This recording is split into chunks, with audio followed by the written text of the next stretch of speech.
ఇక ఆదిలాబాద్ జిల్లాలో రైతులు ఆందోళన ఉధృతం చేస్తున్నారు. సోయాబీన్ పంటను కొనుగోలు చేయాలని డిమాండ్ చేస్తూ బీఆర్ఎస్ ఇచ్చినటువంటి పిలుపు మేరకు ఆదిలాబాద్ జిల్లాలో బంద్ కొనసాగుతోంది. తెల్లవారుజామున ఆర్టీసీ డిపో ఎదుట మాజీ మంత్రి జోగురామన్తో పాటు బీఆర్ఎస్ కార్యకర్తలు కూడా ఆందోళన చేపట్టారు. సోయాబీన్ పంటను కొనుగోలు చేయాలని నినాదాలు చేశారు. ఈ క్రమంలో పోలీసులు వారిని అడ్డుకోవడంతో ఇరువురి మధ్య తోపులాట జరిగింది. జోగురామన్తో పాటు బీఆర్ఎస్ నాయకులను కూడా పోలీసులు అరెస్ట్ చేశారు.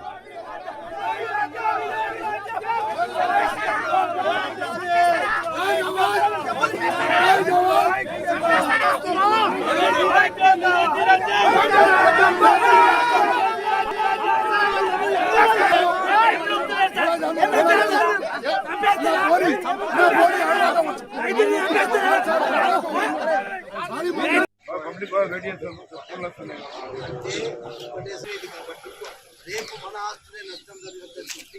ఒక్కరోజు ముందుకు సహకరిస్తే బాగుంటుంది. ఎవరికి టైం పౌండ్ కాలేదు.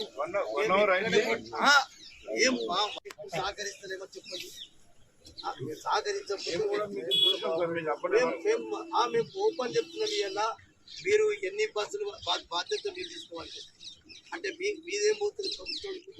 అంటే మేము ఎందుకు చేస్తున్నట్టు? మేము రైతుల కొరకు చేస్తున్నామా, పార్టీ కొరకు చేస్తున్నాం? అరే ఒక్కరోజు పబ్లిక్ ఎవరయ్యా? పబ్లిక్ ఎవరు? పబ్లిక్ ఎవరు చెప్పండి. పబ్లిక్ ఎవరు? రైతులు కాకుంటే పబ్లిక్ ఎవరు? మరి రైతుల కొరకు సహకరించకపోతే జనాలంటే ఎవరు? అసలు ఆపుతాము, అన్ని ఆపుతాము. ఎందుకు ఆపద్దు? అబద్ధాలు ఎందుకు అనుకుంటారు?